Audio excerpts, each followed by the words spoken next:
page 4 dans la brochure, Bet dans la Torah 36. Veda sheklalut shel hashivim lashon shel midoten maraot alelu hitavat niouf. Et sache que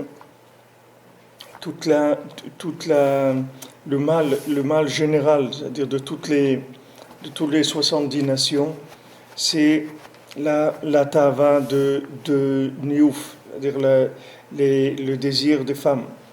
Veutikun aklali. Et ça, c'est la réparation générale. Mishemeshaber atava azot. Celui qui casse cette tava-là, azay bekal yachol leshaber kol atavot. Donc c'est facile pour lui après, pour casser toutes les autres tavot. Donc dans les on a dit que les 70 nations, c'était 70 langues, que 70 langues, c'était 70 façons de voir la vie, le contraire de ce qu'elle doit être, c'est-à-dire que c'est une opposition totale par rapport aux 70 facettes de la Torah. Et maintenant, cette tahava-là, c'est-à-dire cette tahava de la perversion dans ce domaine-là, ça inclut absolument toutes les façons négatives de voir les choses. C'est-à-dire c'est l'erreur, c'est-à-dire l'erreur humaine par excellence. C'est-à-dire c'est ça qui rend l'esprit le plus tordu, c'est-à-dire dans la vision de la vie.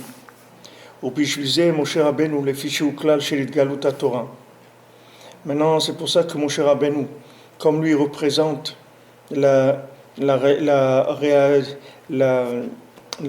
côté général de la Torah, c'est-à-dire la révélation générale de la Torah, Shuprinat Da'at, qui est la conscience d'Hachem, qui est la Torah Nikra Reshit Da'at, parce que la Torah, ça s'appelle la racine du Da'at. Gam Ita Moshe Rabbeinu li begamatria Taryag. Aussi, Moshe Rabbeinu, c'est la valeur numérique de 613. Shuklaliut kol Torah, ça inclut toute la Torah. ובשביל זה היה צריך לפרוש את עצמו מכל מקול כמו שכתוב ואתה פה עמוד עמדי. Et c'est pour ça que Moshe Rabbeinu, il devait complètement être séparé de ce inyan-là, c'est-à-dire qu'Hachem lui a dit, toi, tu te tiendras ici avec moi. C'est-à-dire que Hachem lui a demandé d'être complètement séparé de inyan de sa femme même, parce que Moshe Rabbeinu représentait mamash la conscience parfaite de la Torah, ce qui s'appelle la klaliut des Taryag mitzvot, c'est-à-dire que ça inclut toutes les 613 mitzvot. Donc c'est la conscience, si on veut, générale, c'est-à-dire c'est la possibilité de voir Hachem dans tout, dans toute la création. C'est-à-dire c'est mamash le point, c'est comme le point de départ du monde avant la création.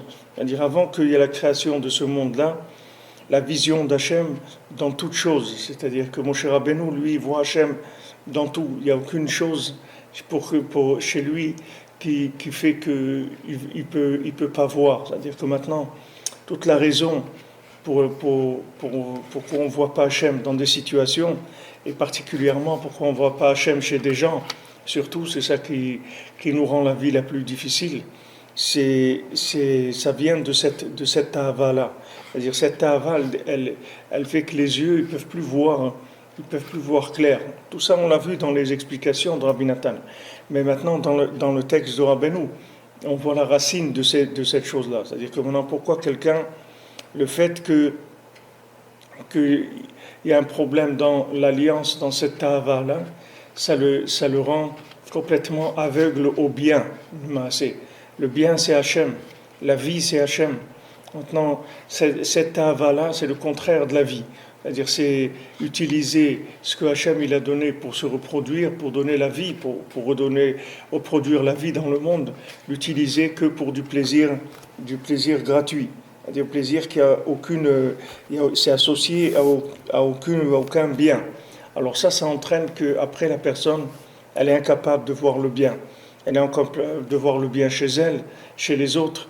Et de là, après, va découler toutes les conséquences, que ce soit des marloquettes, ou le lashon hara, ou le manque d'engouement pour la prière, d'enthousiasme pour la prière, pour la Torah, pour Eretz Israël. Toutes ces miniotes-là, c'est-à-dire tout ce qui fait que l'homme n'arrive pas à voir le vrai visage de la chose, l'origine de tout ça, c'est dans cette tahava-là. Au contraire, c'est-à-dire le tzaddik, lui c'est la vision parfaite des choses.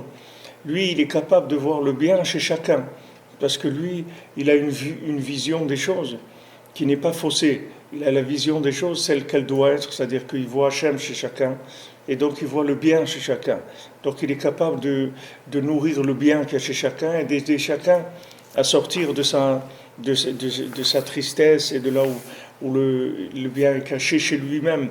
C'est-à-dire les gens ils sont découragés, les gens ils ont, pourquoi Rabbeinu l'a dit, le désespoir n'existe pas, parce qu'il a vu que ces générations-là, ça va être cette tahava qui va dominer dans le monde. Donc cette tahava-là, elle va entraîner que les gens ils vont arriver au désespoir. Le désespoir, pourquoi? Parce qu'ils ils vont voir que de l'obscurité dans leur vie. Ils ne vont pas croire qu'ils sont capables de réussir, ni dans leur vie conjugale, ni dans leur vie professionnelle, ni dans leur vie spirituelle. Ils sont découragés parce qu'ils ne voient pas le bien.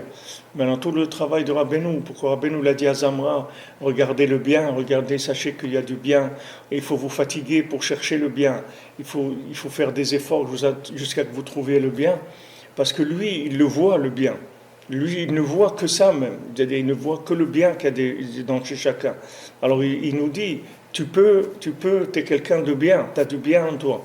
Lui, il le voit, ce bien-là. Parce que du moment où il y a de la vie, il y a du bien. S'il n'y a pas de bien, il n'y a pas de vie. C'est-à-dire la vie, ça s'appelle le bien. Le mal, ça n'a pas été créé en même temps que la création du monde.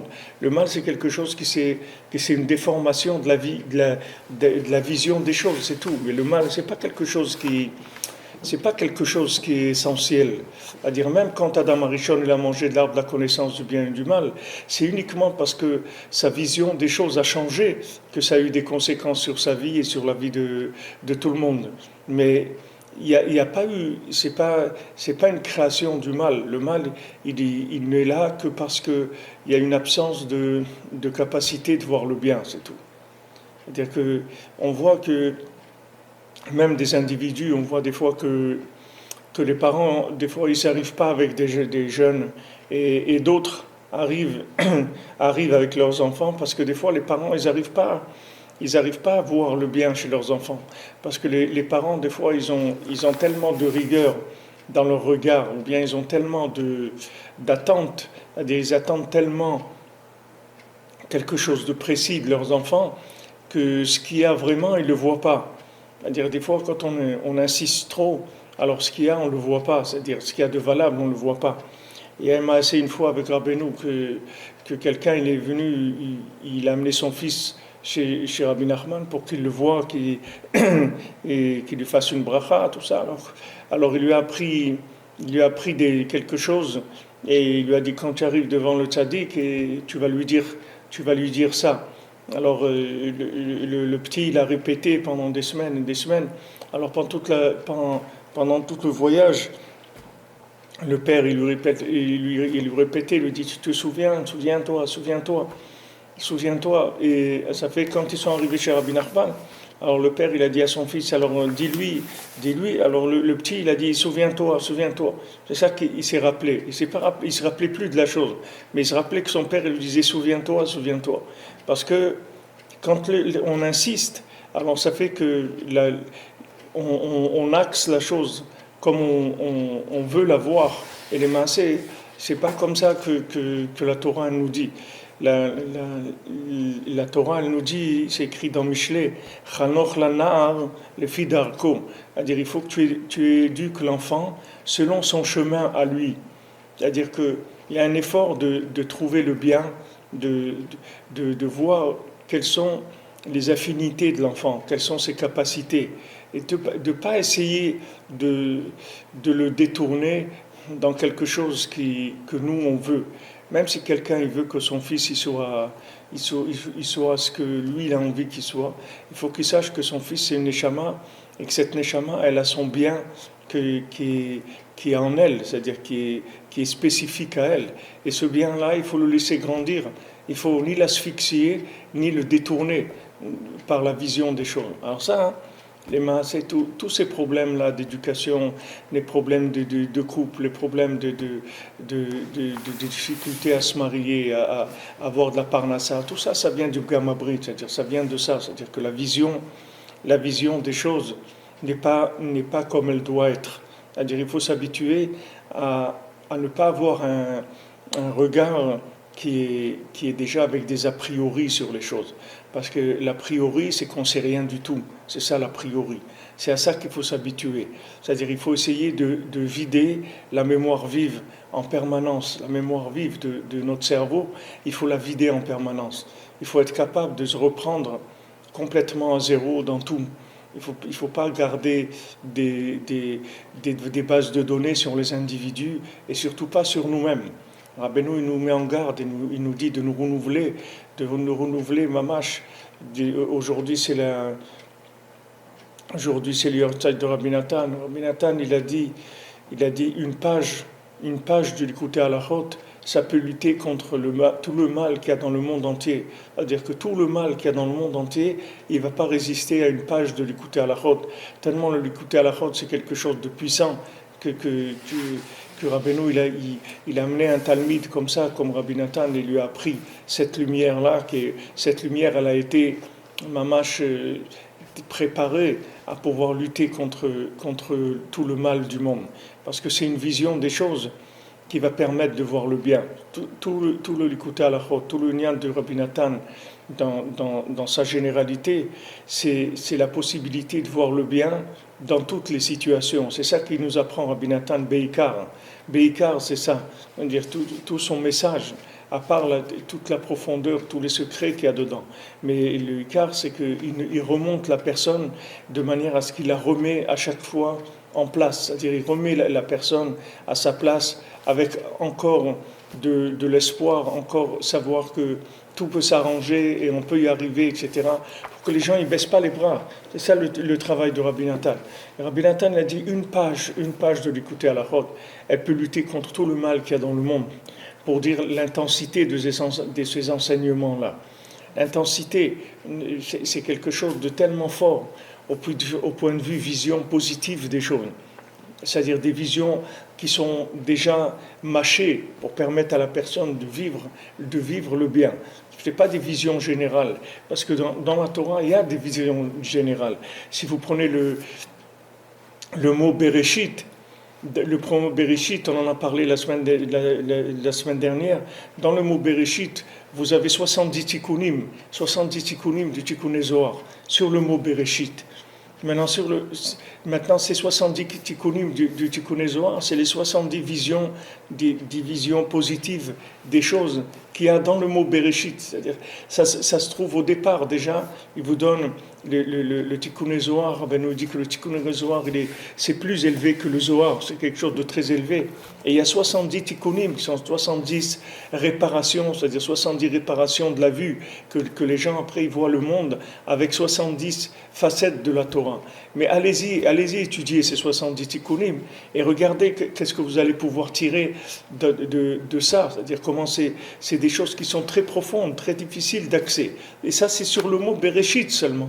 C'est-à-dire c'est pas bara, ni Elohim, ni tous les mots de la Torah, tous les 600 000 lettres de la Torah. C'est rien que sur les premières lettres de la Torah, c'est tout. Et après, ça y est, vous devez vous débrouiller et chercher celui qui a une recherche qui est sincère et qui se casse la tête vraiment, etc. Il va arriver. Mais ça, c'est pas tout le monde. Abraham Avinu, lui, il est arrivé à découvrir Hachem, c'était un vrai chercheur, etc.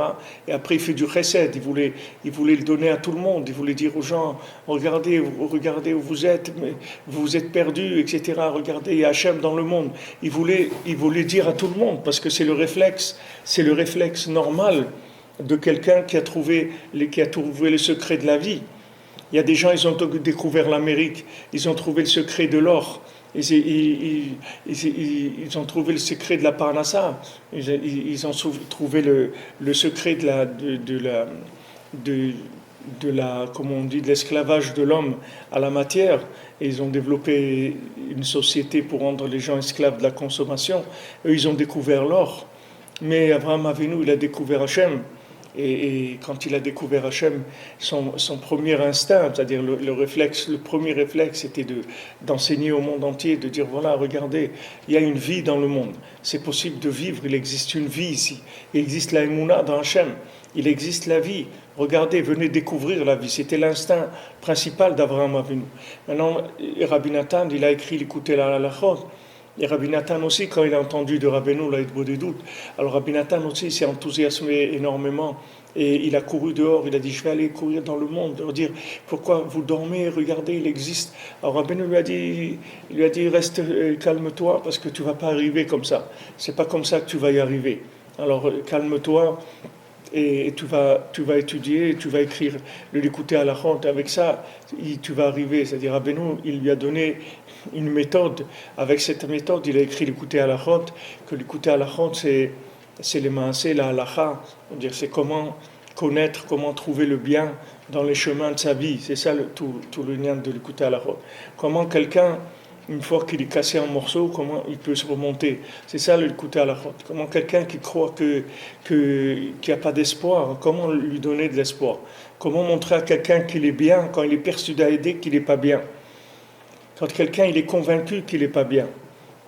Quand le Tziara, il veut faire croire aux gens qu'ils ne sont pas bien, il veut les convaincre qu'ils ne sont pas bien, il veut les convaincre qu'ils vont pas y arriver. Alors même quand quelqu'un il a les preuves, il a des preuves de sa nullité et de son manque de réussite, il faut pas qu'il regarde les preuves que lui il a, parce que lui, les preuves qu'il a, ce sont des preuves qui sont fausses. Ce n'est pas des vraies preuves. Il faut écouter ce que le tzaddik il nous dit. Le tzaddik il nous dit qu'on est bien et que toute la vie est ouverte devant nous et qu'on peut tout réussir dans tous les domaines. Ça c'est vrai. Et ce que nous on voit, c'est pas vrai. Parce que nous on ne peut pas voir vrai à cause de quoi? À cause de ce qu'on est en train de voir ici. Du fait que maintenant on vit dans des générations où le monde est arrivé à une perversion comme il n'y a jamais eu, notamment quand on voit les trucs de mariage homo, des choses comme ça, c'est des choses qui nous montrent la perversion du monde. Et d'un autre côté, il faut s'encourager énormément parce que le fait maintenant qu'on vit dans des générations comme ça, et que le souci des gens, c'est de chercher à se marier, à fonder des foyers, à vouloir fonder des foyers comme Hachem il le veut, avoir des enfants comme Hachem il le veut, ça a une valeur qui est extraordinaire. C'est-à-dire, ça devient la moralité, les chemins qui sont simples de la vie, ça devient d'une valeur extrêmement rare. C'est quelque chose qui est extrêmement rare, donc c'est énormément valorisé. Alors le tzaddik, lui, il a cette vision du bien général. C'est-à-dire le tzaddik, il a un œil qui voit le bien partout. C'est le contraire de Bil'am.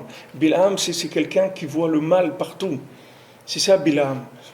Pourquoi? Parce que Bil'am, il était là-dedans, il était plus avancé encore que les homos, parce que lui, il était marié avec son ânesse. Eux, ils ne sont pas arrivés à ça encore.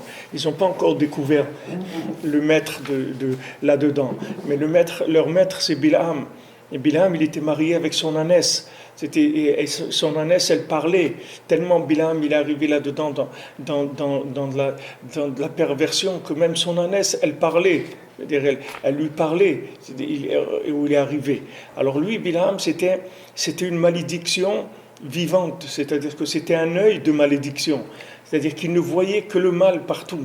Et tout son but, c'était de maudire là où il y avait du bien, de le détruire. De maudire le Ham Israël, de maudire l'humanité, de ne pas laisser le bien s'exprimer. C'est ça Bil'am. Alors quand les Chachamim disent qu'il n'y a jamais eu un prophète comme Moshe Rabbeinu dans le monde, alors les Chachamim disent dans le Ham Israël il n'y a jamais eu, mais dans les nations il y a eu, comme Moshe Rabbeinu. C'est qui? C'est Bil'am. Bil'am, c'est la prophétie du mal. C'est-à-dire, c'est lui qui est capable de vous faire découvrir le mal, même là où il n'y en a pas. C'est-à-dire, même là où il n'y en a pas, il va vous le faire voir, le mal. Là où vous n'avez pas vu le mal, lui va vous le montrer, le mal. Là où vous ne le voyez pas. C'est-à-dire que c'est l'opposé de Moshe Rabbeinu. Aujourd'hui, on est dans cette clipa-là. C'est-à-dire, cette clipa de Bil'am, elle veut, il y a dans le mot Bilam, il y a une boléa, c'est-à-dire il veut avaler. C'est-à-dire qu'aujourd'hui, le mal, il veut avaler les gens. C'est pour ça que dans le système aujourd'hui de rapport humain, il faut faire très attention à l'expression du mal un tant soit peu, c'est-à-dire qu'il faut faire attention de ne pas exprimer le mal, du tout, du tout. Même si on voit le mal, il faut se dire que je vois mal, c'est mes lunettes qu'il faut que je change. Mais c'est pas, il y a pas dans les gens, il y a du bien, en moi il y a du bien. Et il faut tout ce qui est le domaine de l'expression du mal, il faut faire très très attention. Il faut très attention à la shonara, très attention à ces choses-là. Malheureusement, aujourd'hui, avec les systèmes des médias et tout, il y a des développements. On voit dans Internet, il y a des sites d'information, soi-disant des religieux, c'est des sites soi-disant religieux. Vous voyez, c'est plein de la shonara, c'est plein de haine, surtout quand il s'approche des élections, des trucs comme ça en Israël. Quelles paroles elles peuvent se dire, quelle haine, quel mépris des gens, etc. Mais tous ces gens-là, c'est des gens bien. Maintenant, chacun il a sa façon de voir les choses. Mais ces gens-là, ils sont bien, ils sont pas mal. Et là, les gens, ils se laissent aller à de la haine, à des expressions sur des gens qui ont de la Torah, des gens qui gardent Shabbat, des gens qui vivent en Eretz Israël.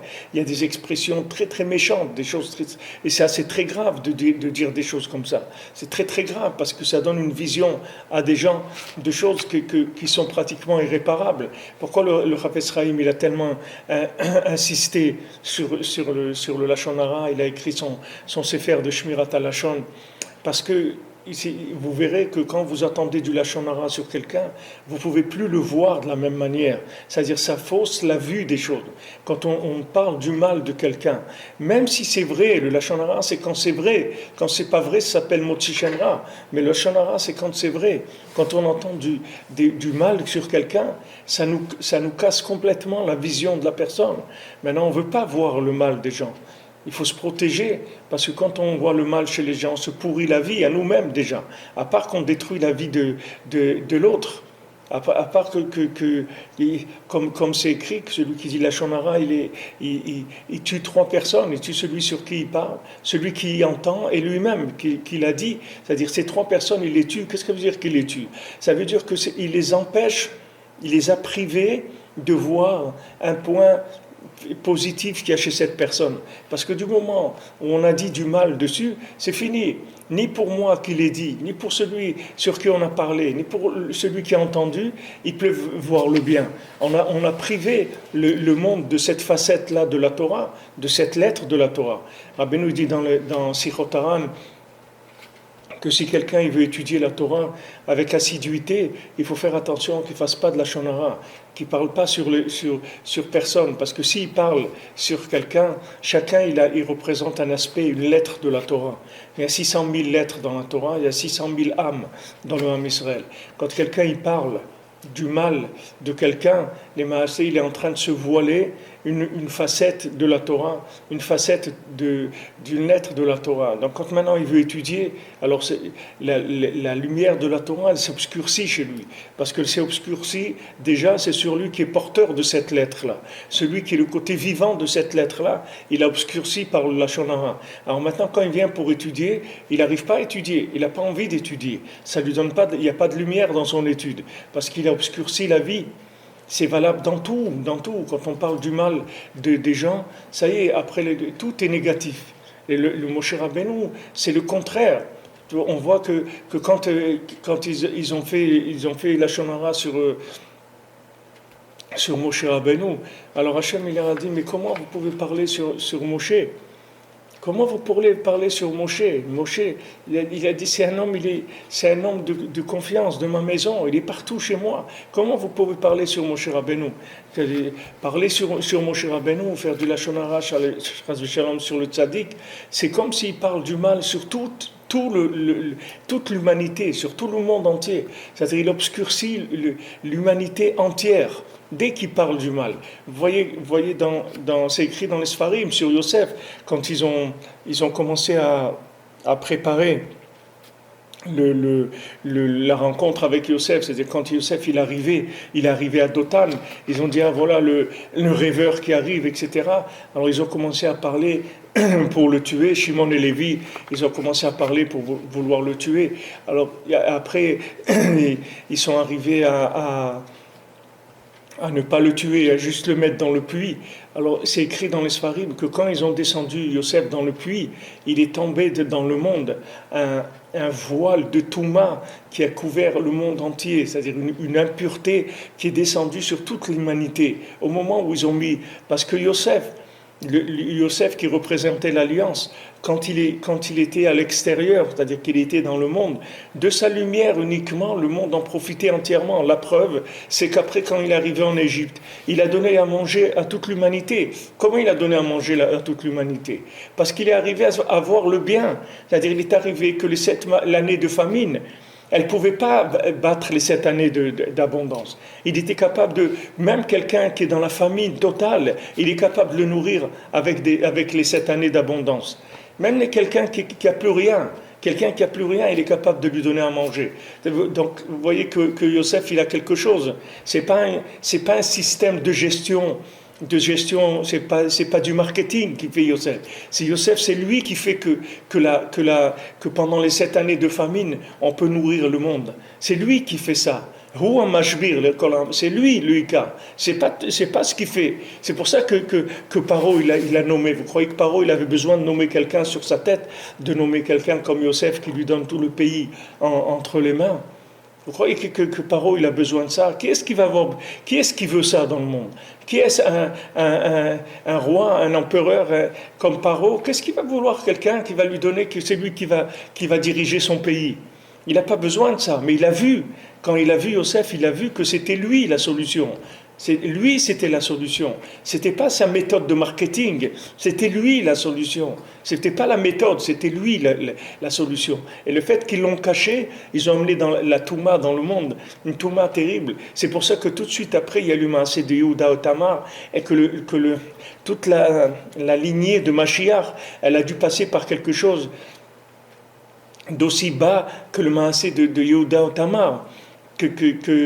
Que c'est passé par quelque chose de tellement méprisable. Et c'est comme ça c'est de là que Mashiach, de cette lignée-là qui vient Mashiach, d'un départ comme ça. Pourquoi ça a été comme ça? Parce qu'ils ont caché Yosef, ils l'ont mis dans le puits.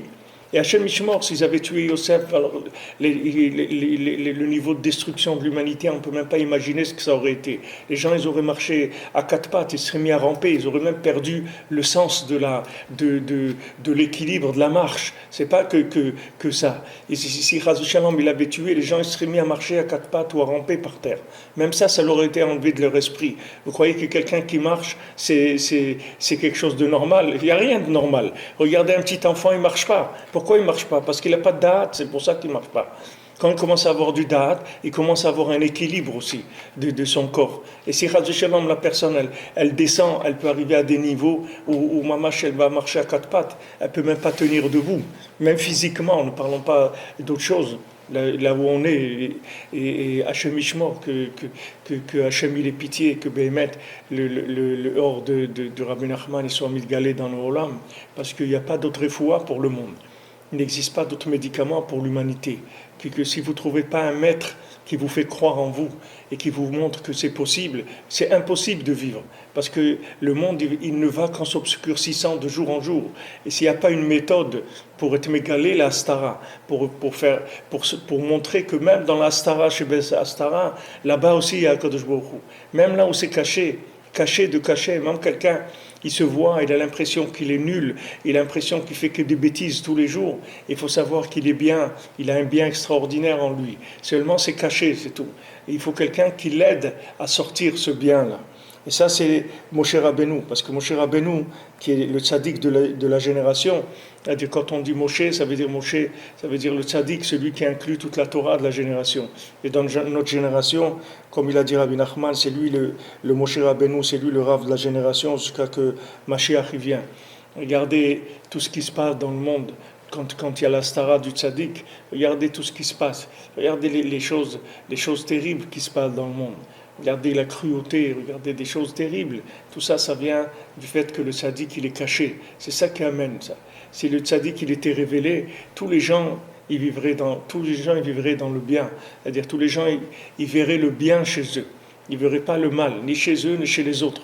Pourquoi les gens, ils voient tellement le mal chez les autres? Parce que eux, ils voient le mal chez eux. Parce que ça commence par chez eux. Le Baal Shem Tov dit, là où tu vois le mal, sache que c'est le mal qui est en toi que tu vois, qui se reflète chez l'autre. L'autre, c'est un miroir du mal qui est en toi. C'est pas lui. C'est le mal qui est en toi que tu vois. Quand tu t'habitues à voir le mal chez toi, alors tu le vois chez tout le monde. Après, là où tu vois que des défauts, c'est tout. Il y a des défauts partout. Il n'y a que des défauts. Là où tu vas, tu n'arrives pas à trouver un point positif. Alors Rabbeinu, il met en garde sur ça. Toute la méthode que Rabbeinu il a donnée, c'est pour arriver à ça, c'est-à-dire pour voir le bien dans les situations qui ont l'air les pires. Ou Bilham, voilà, quand Rabbeinu dit Shaya keneged Moshe baklipa, voilà, Rabbeinu le dit béférouche dans la Torah, que Bilham, il était l'opposé de Moshe dans la klipa. C'est-à-dire que tout ce que vous trouverez chez Moshe en bien, vous le trouvez le contraire chez Bilham. Kmosh katuv yodea da'at elyon. Comme c'est écrit, il connaissait le Da'at Elyon, c'est-à-dire il connaissait le Da'at d'en haut, c'est-à-dire le Da'at suprême, la conscience suprême, c'est-à-dire la conscience suprême, mais à l'envers, c'est-à-dire du mal, c'est-à-dire par le côté négatif. Gam otiyot bil'am meramzim shu baklipa keneged Torah. Même les mots, les lettres du nom Bil'am, elles font allusion au fait qu'il est dans l'opposé de la Torah. Qui bet hi atravat Torah. Maintenant, quand on prend Bilham, ça commence par bet. Bet, c'est le début de la Torah. Velamed hi sof Torah. D'accord, la Torah, elle finit par l'aîné kol Israël. Donc, ça finit par lamed. Ve'aïn keneged shivim panim. Le haïn, c'est les 70 facettes de la Torah. Ou même keneged arba'im yom shenitna Torah. Et le même, c'est les 40 jours dans lesquels la Torah était donnée. Ou mahmad shu baklipa. Et comme Bilham, lui, il est dans la klipa. Donc lui, il est dans cette ta'ava-là, dans la perversion de cette ta'ava, pire que tout le monde. Comme c'est écrit Hasken Iskanti, comme c'est écrit là-bas, qu'il avait des rapports avec son ânesse. Donc ici, on voit que Bilham, c'est un spécialiste de la klipa. C'est-à-dire que maintenant, le problème de ce monde, c'est que le bien, il se trouve dans une klipa, d'accord, comme un fruit qui se trouve dans une écorce. Le fruit se trouve dans une écorce. Donc, du moment où le fruit il se trouve dans l'écorce, il faut briser l'écorce pour voir le fruit. Maintenant, chacun, c'est pareil. Chacun, le bien qui est en lui, il se trouve d'abord dans une écorce. Un enfant, jusqu'à l'âge de la bar mitzvah, il est que dans une écorce. Jusqu'à l'âge de la bat mitzvah, une fille jusqu'à 12 ans, un garçon jusqu'à 13 ans, il se trouve que dans l'écorce de lui-même. Il ne sait pas qui il est encore. C'est-à-dire la neshama qui est en lui, elle n'a pas encore été en contact avec le nefesh, c'est-à-dire qu'il n'y a pas eu de contact avec les côtés supérieurs de lui-même. Donc il n'est pas encore conscient du bien qui est en lui. Donc il n'y a que de la klipa. Maintenant, à l'âge de 13 ans pour un garçon et 12 ans pour une fille, il va recevoir le contact avec son âme. C'est-à-dire son âme, elle va rentrer en contact avec son nefesh, c'est-à-dire avec le côté inférieur et animal de l'âme. Et à ce moment-là, il peut commencer à vivre. Mais il faut savoir que le fait que pendant 12 ans ou 13 ans, il s'est habitué à faire des bêtises, les mancés, c'est-à-dire qu'il a eu une vision de la vie qui était une vision que de klipa, parce qu'il ne savait pas qu'il y avait autre chose. Alors c'est difficile maintenant d'imaginer qu'il y a du bien. Et c'est ce qui s'appelle en français les crises d'adolescence. C'est ça ce qui s'appelle les crises d'adolescence. Les crises d'adolescence, c'est que quand le jeune il reçoit à l'âge de 13 ans la conscience du bien, il se rend compte qu'il est obligé de changer. C'est-à-dire qu'il ne peut plus rester comme il était avant. Maintenant, il est obligé de changer. Et il y en a qui refusent ça. C'est ce qu'appelle dans le monde la crise d'adolescence. C'est-à-dire qu'il refuse de changer parce qu'il sait que les jouets avec quoi il joue maintenant, il ne pourra plus jouer. Parce qu'il va changer. C'est fini. C'est-à-dire que sa vision des choses qu'il avait jusqu'à maintenant, ça ne va plus être la même. Donc automatiquement, il ne pourra plus avoir le même rapport avec les bêtises. Et ça fait qu'il a une crise d'adolescence. C'est-à-dire il commence à se battre, à être désagréable, à essayer de faire des bêtises le maximum, tout ce qu'il peut parce qu'il veut rester attaché à la clipa. C'est comme un fruit qui, si vous voulez, quand il voit qui va sortir de la clipa, alors il veut pas. Il veut pas. Il veut pas sortir. C'est-à-dire la clipa, elle ne veut pas le laisser sortir. C'est-à-dire qu'elle lui montre qu'il n'y a rien à faire dehors et que le monde des adultes, c'est un monde pourri, etc. Il vaut mieux qu'il reste enfant. Il vaut mieux qu'il reste un petit enfant qui joue et qui passe toute sa vie à faire des bêtises. C'est le mieux pour lui. Qui continue à s'amuser. De toute façon, le monde des adultes n'est pas bon. Alors maintenant, lui, qu'est-ce qu'il va faire? Lui, il va essayer de tester les gens pour qu'il lui prouve qu'effectivement, ça ne vaut pas la peine de grandir. C'est-à-dire, il va tester ses parents, ses amis, ses enseignants, tout son entourage. Il va essayer de les tester. C'est-à-dire qu'il va leur faire des épreuves pour essayer de voir que vraiment, le monde des adultes, il ne vaut pas la peine d'être vécu. Et eux, au lieu de lui prouver le contraire, la plupart des gens, ils lui prouvent que oui, c'est vrai. C'est-à-dire que maintenant, c'est fini, toutes ces bêtises-là, et jusqu'à quand tu vas être un enfant, tu vas pas, c'est fini tout ça. Avant, tu étais un enfant, mais maintenant, c'est inacceptable de ta part, des choses comme ça, etc. Les parents, ils vont exiger de lui des choses. Ils vont lui demander de changer. Et ils vont lui demander d'abandonner son... Et lui, avec ça, ça va lui rendre encore plus la preuve, ça lui donner la preuve qu'il doit rester comme dans son monde d'enfant. Ça lui donnait... Alors, tout le Inyan que Rabbeinu il a raconté, le maasé, le machal du dindon, c'est ça. C'est-à-dire que lui, il se prenait pour un dindon, il était sous la table, etc. C'est-à-dire qu'il ne voulait pas vivre comme un être humain. Il dit, je préfère rester un dindon, c'est tout. Alors, il y a quelqu'un qui est venu et qui lui a commencé doucement, un chacham, à lui parler jusqu'à qu'il il a fait sortir de ça.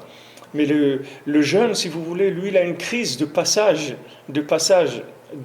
à l'adolescence, c'est-à-dire le crise d'adolescence, il veut rester un enfant, parce qu'un enfant, il fait que des bêtises. Maintenant, lui, s'est habitué à faire que des bêtises, donc il veut rester là-dedans. Alors Bilam, c'est un spécialiste, c'est-à-dire c'est le spécialiste de cette chose-là. C'est-à-dire Bilam, c'est le spécialiste de la vision du monde par la clipa. C'est-à-dire lui, ce qu'il veut prouver au monde, Bilam, c'est qu'il n'y a que de la clipa, c'est tout. Le problème, c'est que la clipa, elle est vraie, c'est-à-dire que l'écorce du fruit, elle existe, mais elle n'existe que pour protéger le fruit, que pour arriver à manger le fruit. C'est pour ça qu'il y a la clipa. Mais lui, Bilam, il vous dit, il n'y a pas de fruit, il n'y a rien dedans. Il y a que la clipa, c'est tout. Alors habitue-toi à vivre avec la clipa et développe la clipa, c'est parce que c'est que là-dedans que ça se passe. Il n'y a rien d'autre. Il n'y a rien d'autre que ça. Lui, c'est un spécialiste de ça. Donc lui, il développe que la vision de la clipa.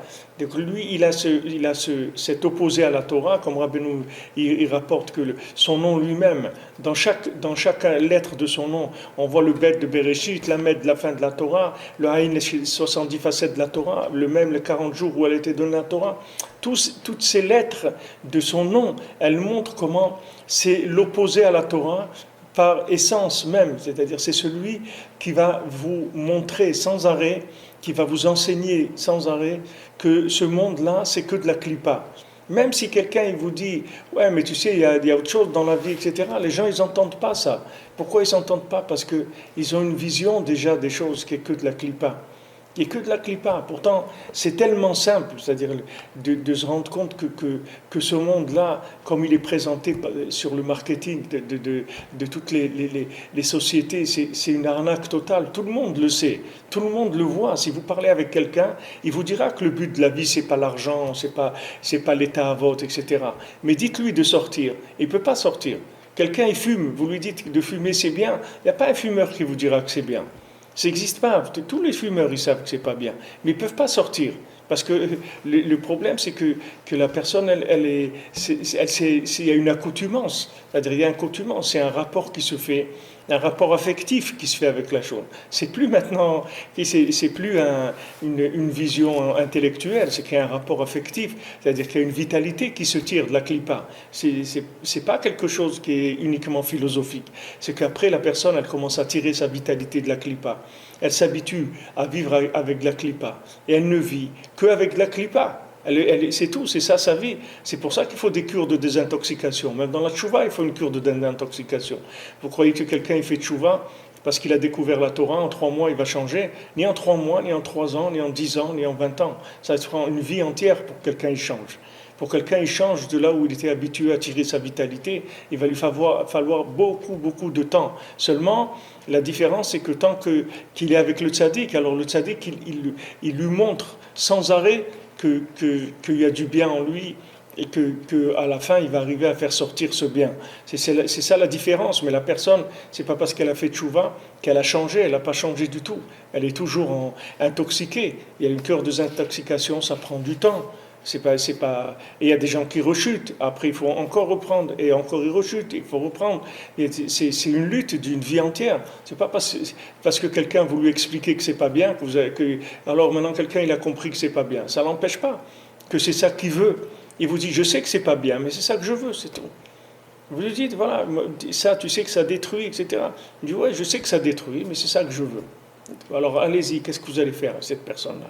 Allez lui changer son vouloir. Allez changer le vouloir qu'il a.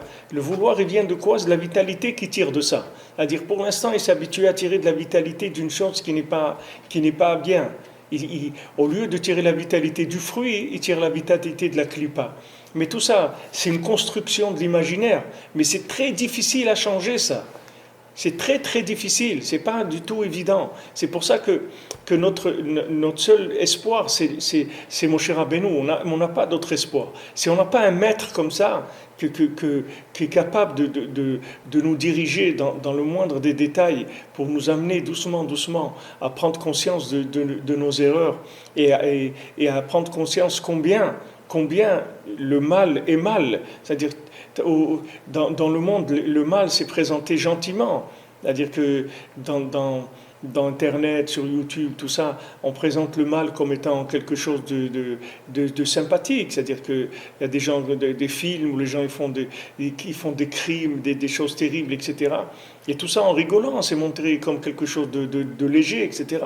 Parce que dans la société, le mal, c'est pas présenté comme quelque chose qui fait mal. Quelque chose de mal. C'est mal, mais c'est tout, c'est pas plus que ça. Ça peut être même très sympathique. Mais le jour où vous allez prendre conscience que le mal, c'est vraiment mal, alors là, vous allez commencer à crier, Bémet. Là, vous allez commencer à crier. Le jour où vous allez vous rendre compte que le mal, c'est quelque chose qui fait mal et qui est mal, alors à ce moment-là, vous allez commencer à hurler pour sortir de là. Là, vous allez commencer à crier. Le jour où quelqu'un il prend conscience qu'il est en prison, alors là, il va commencer à chercher à sortir. Tant qu'il croit que dans la prison, c'est bien, alors il va pas chercher à sortir. Il est là, il s'arrange, il a trouvé son petit train-train, comment s'organiser, etc. Mais le jour où il va prendre conscience de qu'il est dans une prison mamache, et s'il veut savoir s'il est dans une prison ou pas, c'est pas difficile, qu'il essaye de sortir, il va voir tout de suite qu'il est en prison, qu'il essaye de sortir. Les gens ils disent ouais, moi je fume, mais moi je m'arrête quand je veux. Ok, alors arrête maintenant. Vous allez voir qu'il ne peut pas s'arrêter, qu'il essaye d'arrêter. Vous allez voir qu'il ne peut pas s'arrêter. Alors après, il y a des gens qui se roulent comme ça en disant, mais moi quand je veux j'arrête, moi quand je veux je fais ça, mais c'est pas vrai du tout. La personne elle est prisonnière, elle est bien bien emprisonnée par la clipa. Ça c'est la vision de Bilam, c'est-à-dire que Bilam il a une vision des choses. Bilam c'est pas un idiot, c'est pas un idiot du tout Bilam. Bilam c'est un prophète de clipa, c'est-à-dire c'est quelqu'un il est capable de vous faire de la prophétie avec la clipa, c'est-à-dire de vous montrer vous montrer des visions transcendantes à travers la clipa. À travers la clipa.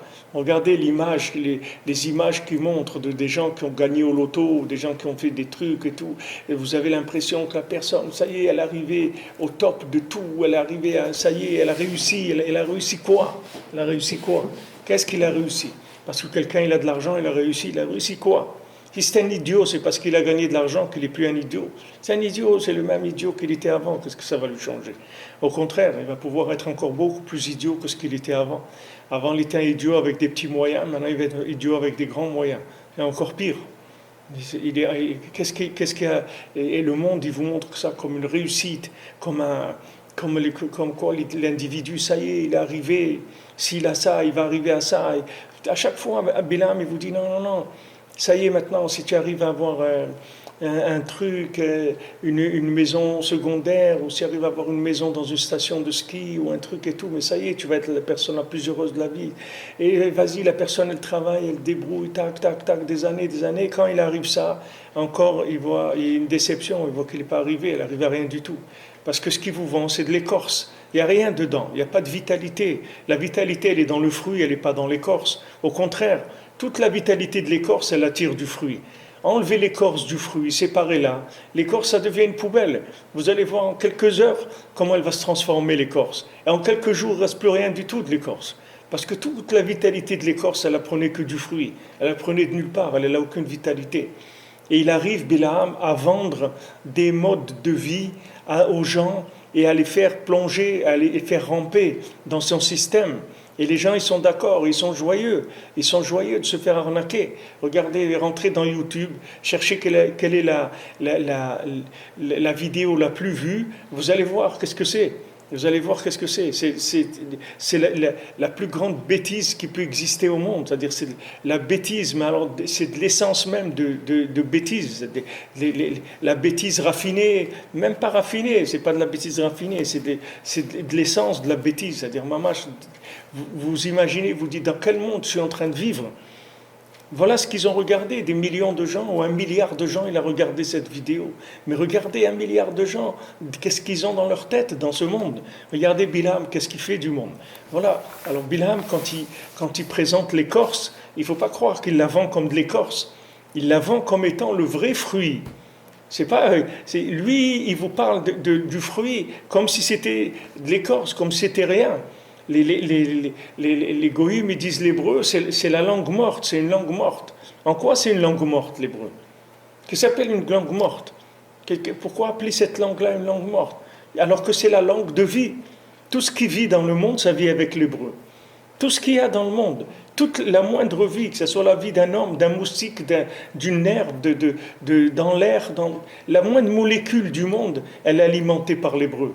Il n'y a rien dans le monde et eux, ils appellent ça, voilà, ça, langue morte. Vous voyez, Bilam, tout de suite, il vous met la caméra sur l'angle qu'il veut vous mettre la caméra. Il dit ça, c'est une langue morte. Alors, qu'est-ce qu'est une langue vivante? Eh bien, c'est toutes les langues, toutes les autres langues, mais c'est le contraire.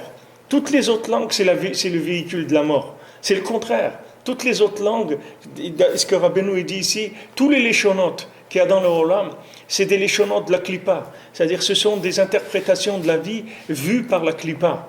Toutes les langues. Il n'y a que l'hébreu qui est la véritable langue de la vie. C'est le seul lachon de la vie.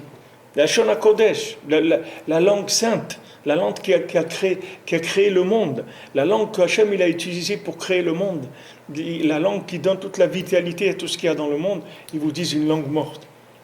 Alors, bien sûr, quand vous présentez la vie comme la mort, vous présentez aux gens la Torah comme étant une religion. Alors, les religions, ça veut dire des choses qui sont contraignantes, des choses qui ne sont pas agréables, des choses qui sont des fardeaux, des limites. On ne peut pas faire ça et on ne peut pas faire l'autre et on ne peut pas faire ci et on ne peut pas faire ce qu'on veut. Bien sûr, si vous présentez la Torah comme une religion, dès que vous parlez de religion, les gens ils se sauvent. C'est-à-dire que dès que vous dites religion, ça veut dire ça y est, tu veux nous enfermer, tu veux nous mettre dans un monastère, tu veux nous mettre dans un truc, ça y est, c'est terminé, on n'a plus de vie, donc on ne peut plus vivre. Ça y est. Alors ils vous disent, ouais, le pauvre, regarde, il était tellement bien, et truc, et tout le monde est devenu religieux, ça y est, c'est fini. C'est fini, il peut plus vivre. Il vous présente un religieux comme quelqu'un qui ne peut plus vivre, c'est normal, parce qu'il parle de religion. Mais s'il parlait d'autre chose, de mode de vie, pas de religion, c'est pas une religion le judaïsme, c'est un mode de vie, c'est le mode de vie de ce monde. Il y a 613 mitzvot pour les juifs, et il y a les Sheva mitzvot pour les Bnei Noach, il n'y a rien d'autre dans le monde. Tout le reste, c'est des religions, c'est-à-dire ce sont des modes de vie, de société, etc., qui ont été développés par des individus à des moments où les gens ils ont eu besoin de ça, où ils ont trouvé des besoins chez les gens qu'ils pouvaient exploiter dans la clipa, etc. Ils ont créé des systèmes mélangés avec un petit peu de logique, avec un petit peu de foi, etc. Mais la Torah, c'est pas ça. La Torah, elle est d'Hachem. La Torah, c'est pas un homme qui l'a écrit, la Torah. La Torah, c'est Hachem. La Torah, c'est d'Hachem. C'est Moshe Rabbeinu qui l'a fait descendre. Il a été 40 jours là-bas, il a fait descendre la Torah. Mais la Torah, elle est d'Hachem, c'est pas un être humain qui a écrit la Torah. Donc là, il n'y a aucune contrainte dans la Torah. C'est pas contraignant du tout, c'est un mode de vie. C'est pas contraignant. Ce qui est contraignant, c'est qu'on m'habitue à vivre à l'envers. Alors de me remettre à l'endroit, c'est ça qui est contraignant. Ça, c'est sûr. Quand on s'est habitué à marcher sur la tête et que maintenant on doit marcher sur les pieds, c'est sûr que c'est contraignant. C'est très contraignant. Tout est une rééducation totale. C'est ce qui est contrainte. C'est la contrainte. Elle est dans la rééducation, mais elle n'est pas dans la chose elle-même. La chose elle-même, elle n'est pas du tout contraignante. C'est un mode de vie. Qu'est-ce qu'il y a de contraignant? Quand vous mangez, c'est pas contraignant. Ça peut être très agréable un repas. C'est pas contraignant du tout.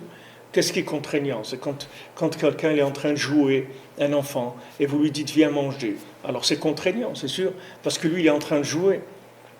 Lui il est en train de jouer. Maintenant vous lui dites viens manger. Il veut pas s'arrêter de jouer. Même si vous lui préparez le plus beau plat le meilleur plat du monde, ça l'intéresse pas. Parce que lui il est en train de jouer. Donc maintenant vous venez, lui ça veut dire arrêter de jouer. Ça l'intéresse pas. Donc c'est ça qui est contraignant. Mais la chose elle-même, elle n'est pas contraignante du tout. Alors lui, Bilam, il essaie tout le temps de montrer la vie sous le côté négatif, c'est-à-dire de montrer la vie sous la clipa, c'est-à-dire de dire la vie c'est la clipa. Maintenant la clipa c'est rien, il faut le savoir, que cette clipa c'est rien. Mais c'est pas de le dire, c'est pas suffisant de le dire. C'est-à-dire il faut vivre ça, c'est-à-dire il faut vivre la conscience des choses. Ça c'est le da'at, c'est-à-dire c'est pour ça que Moshe il s'appelle da'at shalem et Bilam il s'appelle da'at de clipa, c'est-à-dire il a le da'at de la clipa, c'est-à-dire il a développé la conscience de la clipa. C'est-à-dire qu'il donne une approche de la vie qui est une approche de la clipa. C'est-à-dire qu'il essaye de montrer aux gens tout le temps le côté négatif, c'est-à-dire le côté qui est le contraire de la Torah, de la chose. C'est-à-dire qu'il essaye de vous montrer une autre porte. Il y a deux portes d'accès et il essaye de vous montrer la porte qui n'est pas la bonne. Et il essaye de vous faire passer par là. Là, c'est le travail de Bilam tout le temps. C'est ça ce qui s'appelle maudire. Maudire, ça veut dire que c'est dans le mot maudire, ça veut dire des mots, c'est-à-dire dire des mots, c'est-à-dire dire le mal. C'est ça maudire. C'est-à-dire c'est mal dire. Dans le mot maudire, il y a mal dire, c'est-à-dire c'est un langage qui est mal. C'est le langage du mal. C'est ça la malédiction. C'est-à-dire le langage du mal, il maudit. C'est-à-dire le fait que maintenant quand les Chachamim disent Kotevachu, comme ça vous allez bénir, les Chachamim disent Belashon HaKodesh. Vous allez bénir en Lashon HaKodesh. Les Kohanim, quand ils font Birkat Kohanim, ils font en Lashon HaKodesh. Même si on ne comprend pas. Mais le langage de la bénédiction, c'est le langage, le Lashon HaKodesh. Quand on veut bénir, on bénit en Lashon HaKodesh. Parce que c'est le langage de l'angle positif de la vie. C'est ça le Lashon HaKodesh. C'est de nous montrer l'angle positif qu'il y a dans la vie. Gam Yosef, alors Rabbeinu dit, Yosef aussi a tzadik, Kodem sha'ayta lo itgalu baTorah, haynu chokhma bina. Avant que Yosef il ait la révélation de la Torah, qui est la chokhma et la bina, comme Reshit chokhma, comme c'est écrit Reshit chokhma, que le début de la Torah, c'est-à-dire la racine de la Torah, qui kim le bina tikra, et la bina, ça s'appelle im, c'est-à-dire que ça s'appelle im, et les Chamim disent ne lis pas im, mais m la bina tikra, c'est-à-dire que la bina ça s'appelle la maman, et la chokhma ça s'appelle le père, c'est-à-dire c'est des racines, c'est la racine de tout ce qui est compréhension dans le monde. Il y a un père et une mère qui s'appellent chokhma et bina. Et avant que Yosef il a eu la révélation de la Torah, il a été obligé de passer par une épreuve, Betserouf. Il a dû passer dans ce Tserouf, comme il a traduit notre ami ici dans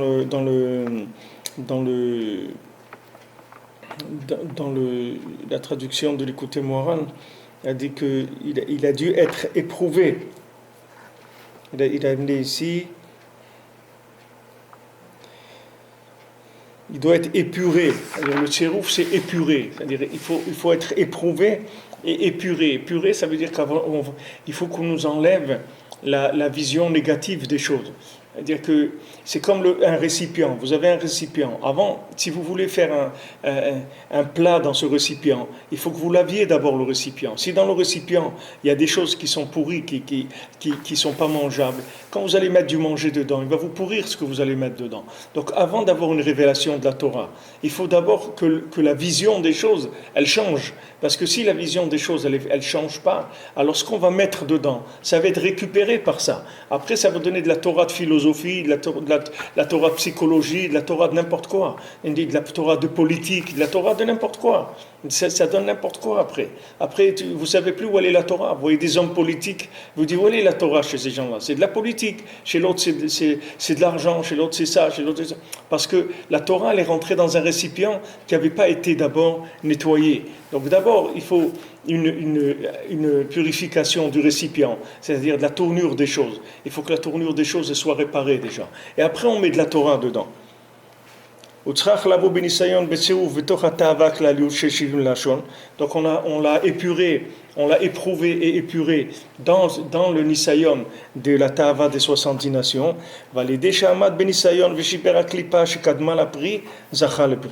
Et par le fait qu'il a tenu dans l'épreuve et qu'il a cassé la klipa qui a devancé le fruit, Zachal a pris, à ce moment-là, il a été zoché du fruit. C'est-à-dire que maintenant, du moment où il a cassé l'écorce, après il a été zoché du fruit. C'est-à-dire que maintenant, casser l'écorce, ça veut dire qu'il faut corriger la vision de l'écorce avant que vous puissiez avoir la vision du fruit.